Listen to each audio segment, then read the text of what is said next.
अच्छा जी, ये देखिएगा कि एमओडी के लिए ये सीरीज है जी। हमने ना कल जो है कि ये गए थे हम 1900 तक ना जी। 1900 तक हमने पढ़ा था। बेसिकली जो है कि 1900 में एक तो आप याद रखिएगा कि 1901 में ना जी क्वेश्चन आता होता है कि मलका विक्टोरिया जो है ना जी उसकी डेथ हुई थी। ठीक है ना। विक्टोरिया, क्वीन विक्टोरिया जो है, विक्टोरिया की डेथ जो है ना वो 1901 में।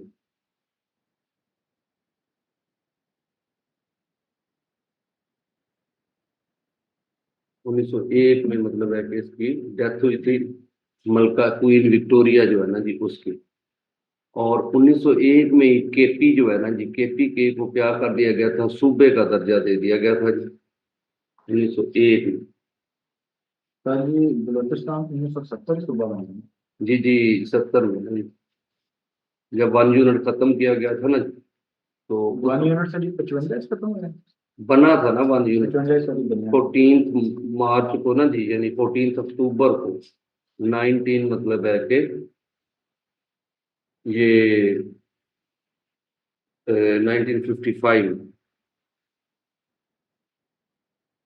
अच्छा जी, आप ये देखिएगा कि 1901 में केपी के पे क्या बन गया जी, सूबा। और 19 जो है कि 01 में मलका विक्टोरिया की डेथ हो गई थी, क्योंकि आपको पता है कि ये 1837 से ये चली आ रही थी और 1901 में इसकी डेथ हुई है। अच्छा, आपने याद रखना है कि 16 अक्टूबर 1905, 16 अक्टूबर 1905 जो है पार्टीशन ऑफ बंगाल ये आ सकता है जी। तकसीम बंगाल, बंगाल हुई थी। बंगाल दो हिस्सों में डिवाइड हो गया। एक आपने याद रखिएगा कि वेस्ट बंगाल हो गया और दूसरा ईस्ट बंगाल हो गया। वेस्ट बंगाल का कैपिटल कलकत्ता और ईस्ट बंगाल का कैपिटल ढाका। ये आपने ना याद रखिएगा जी कि ये बना है जी। ठीक है ना जी।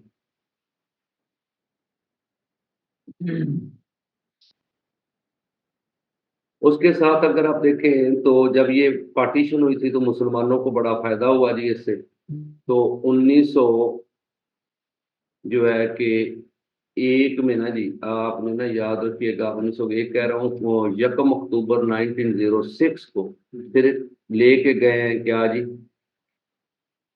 यहाँ से मतलब है कि एग्रीमेंट जो है ना, शिमला डेपुटेशन गया है जी।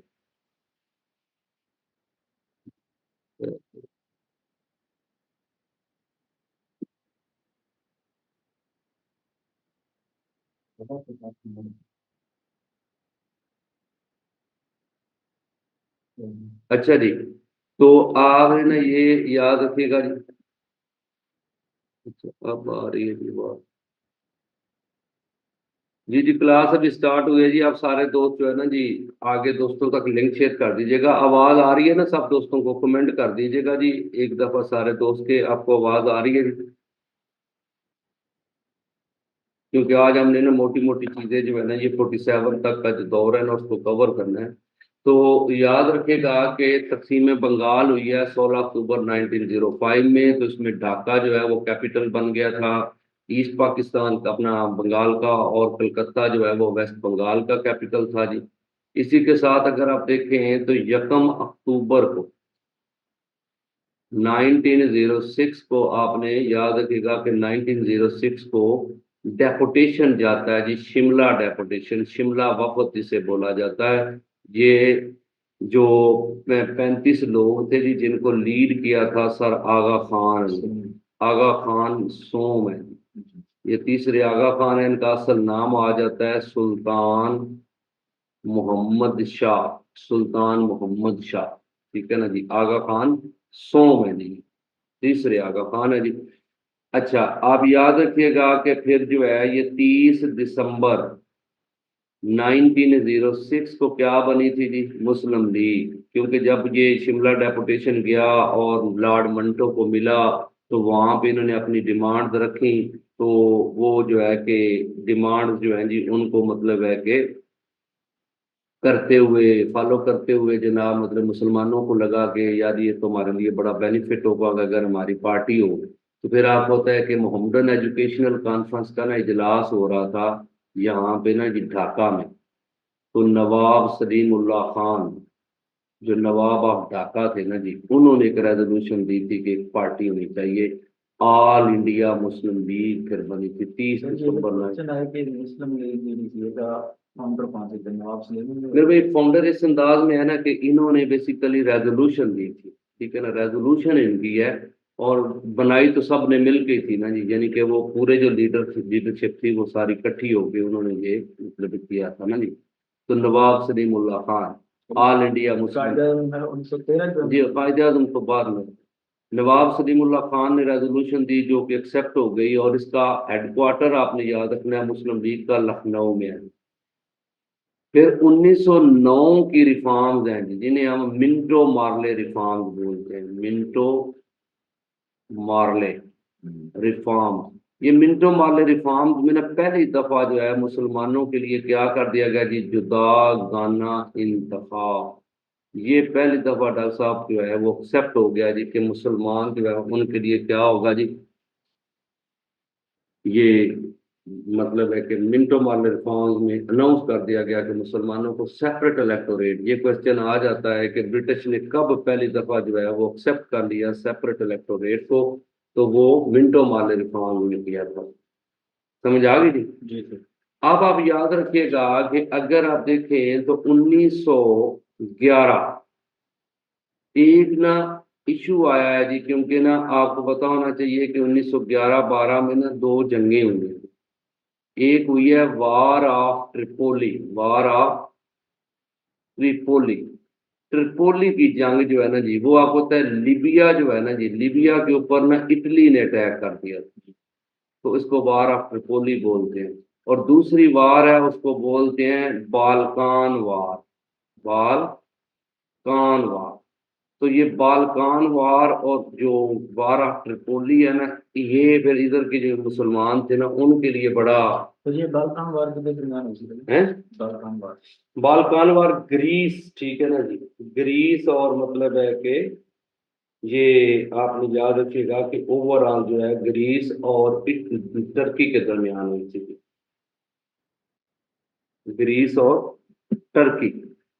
11-12 चली करेगी। जी 11-12 में ना जी, आप याद रखिएगा कि वार ऑफ ट्रिपोली जो है ये 1911-12 में ना जी, बाल्कान वार और वार ऑफ ट्रिपोली।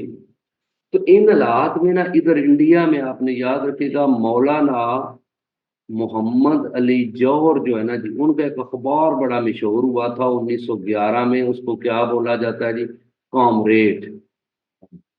कॉमरेड जो है ना ये कलकत्ता से शाया हुआ था, और ये इंग्लिश अखबार था जी जी जी। 1911 में ना जी ये।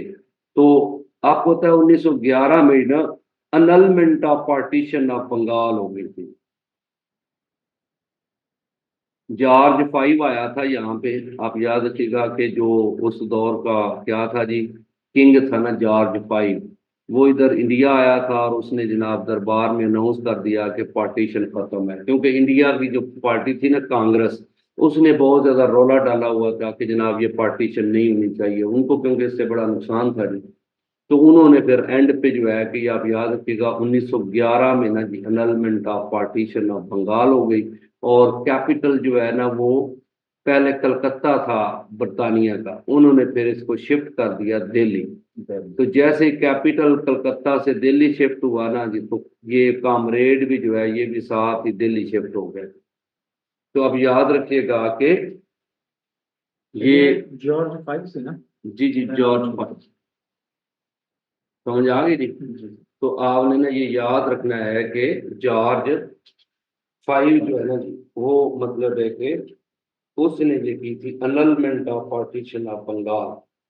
बंगाल की क्या हो गई जी, पार्टीशन जो है ना वो उसकी अनलमेंट कर दी गई थी जी, कि जनाब ये चेंज कर दिया गया जी। 6 साल ही चली थी पार्टी। जी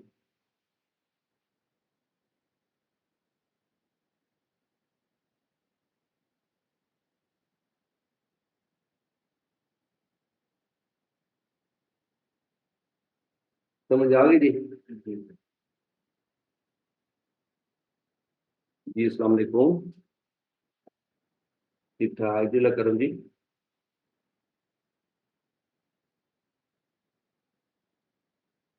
जी जी बिल्कुल बात की है मेरे भाई। आपने आना कब है अकेडमी?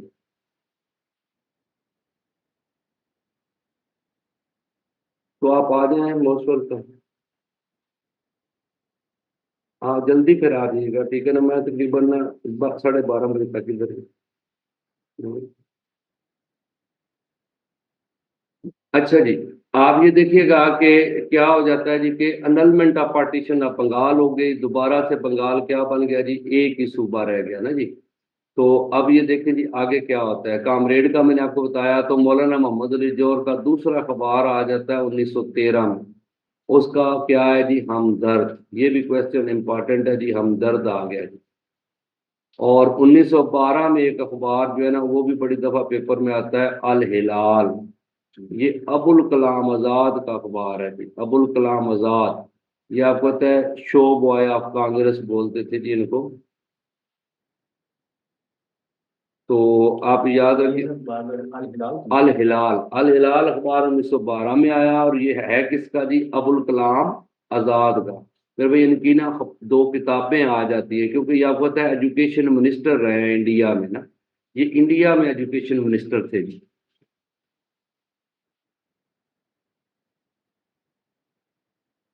एजुकेशन मिनिस्टर जो है ये किसके थे जी, इंडिया के। और ये मतलब अपनी मौत तक जो है ना जी एजुकेशन मिनिस्टर रहे हैं जी यहाँ पे। इनकी दो किताबें आपने याद रखिएगा, आ सकती है जी, के मतलब है कि India wins freedom, India wins freedom, ये बड़ी मशहूर किताब है जी, मौलाना अबुल कलाम आजाद की। और एक इनकी है गुबारे खातर। तो ये बड़े आलम थे जी। तो ये मतलब है कि इनके अखबार, पहला तस्वीरों वाला अखबार आ जाए ना जी, तो ये भी 1912 में आया है, अल हिलाल। अल हिलाल पहला पिक्चरों वाला था। पहले तो आपको पता है जस्ट ऐसी ही ना आती थी, रीडिंग मटेरियल ही आता था, तस्वीरें को नहीं होती थी। तो ये तस्वीरों वाला अखबार इनका आया है। फिर आप होता है कि कायदे आजम मोहम्मद अली जिन्नाह जो है ना जी, 1913 में मुस्लिम लीग ज्वाइन करते हैं। और 1916 में फिर इन्होंने क्या करवाया, कायदे आजम ने लखनऊ पैक्ट, जिन्हें हम क्या बोलते हैं जी, मिसाके लखनऊ। उसकी वजह क्या थी, 1914 में क्योंकि वर्ल्ड वार स्टार्ट हो गई थी, तो बरतानिया ने ना ओटोमान अंपायर जो है उसके खिलाफ मतलब है कि काम शुरू कर दिया। तो इंडिया के मुसलमान बड़े परेशान थे कि जनाब ये क्या हुआ है ना जी। तो आप याद रखिएगा कि इससे ना मामला जो है वो खराब हुआ है, ठीक है ना जी। तो उसमें मतलब है कि ये इन्होंने किया कि मुझे जरा मिसाके लखनऊ से ये की वो सी मतलब मुसलमाना और गाइडलाइन मेरे भाई मिसाके लखनऊ में, वही तो आपको बता रहा हूँ ना कि हुआ ये था कि मिसाके लखनऊ जो है ना, होना क्यों था, क्योंकि जो बरतानिया था वो तो इस वक्त मुखालफ हो गया हुआ था किससे जी, कि जो है ना अपना ये आप कर सकते हैं कि क्योंकि वो ना बरतानिया वाले जो थे वो तो मुसलमानों को मार रहे थे, और मतलब वही ओटोमान अम्पायर के साथ जंग थी। तो कायदे आजम सोचते थे कि इन हालात में सारे मौलवी भी, कि हम अगर सिर्फ अकेले रहेंगे ना तो हमारी कोई बात नहीं मानी जाएगी, तो हमें बेहतर है कि कांग्रेस के साथ कुछ हिसाब किताब लगाना चाहिए। तो फिर ये कांग्रेस को साथ इन्होंने मिलाया, 1916 में एग्रीमेंट भी किया, जिसमें सही एग्रीमेंट लखनऊ के अंदर हुआ है। जी इसे लखनऊ पैक्ट बोला जाता है, क्योंकि एक ही शहर में ना दोनों पार्टियों के क्या हो गए थे जी, इकट्ठे जो है वो मतलब है कि हुए, इजलास हुए ना जी। तो इन हालात में मतलब है कि वो इन्होंने जुदा गाना इंतखाब भी कांग्रेस ने मान लिया कि जनाब मतलब है कि हम आपका जुदा गाना इंतखाब मानते हैं, ठीक है ना जी। और सारे जो मामलात हैं वो मतलब है कि आपके साथ मिल के चलाएंगे। तो इस वजह से आप याद रखिएगा कि ये सारा जो है वो सिलसिला चला था जी। तो आपने ना ध्यान में रखिएगा कि ये उन लखनऊ पैक्ट जो है इसकी मेन वजह ये थी कि जनाब जो 1914 की वार हुई है ना, तो वो बरतानिया के खिलाफ रिएक्शन की वजह से कांग्रेस और मुस्लिम लीग जो है वो इकट्ठी हुई। और इन्होंने पहली दफा, ये भी क्वेश्चन आ जाता है कि जुदागाना इंतखाब कांग्रेस ने कब माना जी, तो वो 1916 में माना। और 1916 में ही गांधी और कायदे आजम की पहली मुलाकात होती है जी, क्योंकि गांधी आपको पता है ना जी, ये चला गया था साउथ अफ्रीका और 1915 में वापस आया जी। और फिर इसने इधर आके यहाँ पे एक्टिव सियासत जो है वो शुरू की इंडिया में, मोहनदास करमचंद गांधी ने। फिर आपको पता होना चाहिए कि 1919 में जो है ना वो इनके खिलाफ चल गई थी तहरीक जो है ना, जिसे हम बोलते हैं तहरीक खिलाफत। तो ये आप याद रखिएगा कि 1919 में तहरीक चली है। और 1919 में ये एक एक्ट आया था, रॉलेट एक्ट। रॉलेट एक्ट जो है ना जी, वो बेसिकली यहाँ के हालात को कंट्रोल करने के लिए आया था 1919 में, जिसकी वजह से क्वेश्चन आता होता है कि 13 अप्रैल 1919 को जलियन वाला बाग ट्रेजेडी हुई थी। जलियन वाला बाग, जलियांवाला बाग जो है ना जी, यहाँ पे अमृतसर के अंदर आपको पता 300 बंदा मारा गया था जी। जनरल डायर ने ना गोली का ऑर्डर दिया था। ये आपने याद रखिएगा कि ये आ जाता है। हैं? जी जी, तरीके नहीं, ये ओवरऑल हुआ ये था कि ये रॉलेट एक्ट जो है ना, ये इसमें ये चीजें थी कि वो कहते थे कि एक तो जो है कि बंदा जो जो मुजरम होगा ना, उसने केस को साबित करना है। हालांकि स्टेट को करना होता है ना कि बंदा मुजरम है या नहीं है, तो ये कहते थे कि स्टेट जो है ना, उसको नहीं करना, बंदे को करना है। ठीक है जी। दूसरा, बंदा वकील नहीं कर सकता, ना ही उसको अपील का राइट होगा। मतलब सख्ती कर दी गई ना। तो लोगों ने फिर एक ना जलसा किया था, जलसा आम, जिसमें मतलब है कि उन्होंने ना एहतजाज शुरू कर दिया कि खिलाफत की मूवमेंट में लीड करने लगा कौन सी? फिर भी तहरीक खिलाफत को मूवमेंट जो बनी है ना जी, ये आपने याद रखिएगा कि आता है कि अपना मौलाना मोहम्मद अली जौहर, मौलाना शौकत अली जौहर, और मतलब है इसको ना, जो इसका सदर बना था ना, उसका नाम आपने याद रखिएगा, सेठ जान मोहम्मद चौथानी, ये बंदा था। समझा गए? सेठ जान मोहम्मद चौथानी, ठीक है ना जी। तो ये इसका सदर था जी, इस तहरीक का ना जी, यानी तहरीक खिलाफत का। आप ये देखिएगा कि इधर इसमें काफी सारे मामलात आगे हुए। इसमें हिजरत मूवमेंट भी चलाई गई 1920 में ना जी, हिजरत मूवमेंट, यानी कि अफगानिस्तान की तरफ चलो जी, छोड़ो इंडिया को, प्रेशर क्रिएट करने के लिए किसके ऊपर भी, इस ब्रिटानिया के ऊपर ना। तो ये 1920 में काफी सारे मामलात हुए।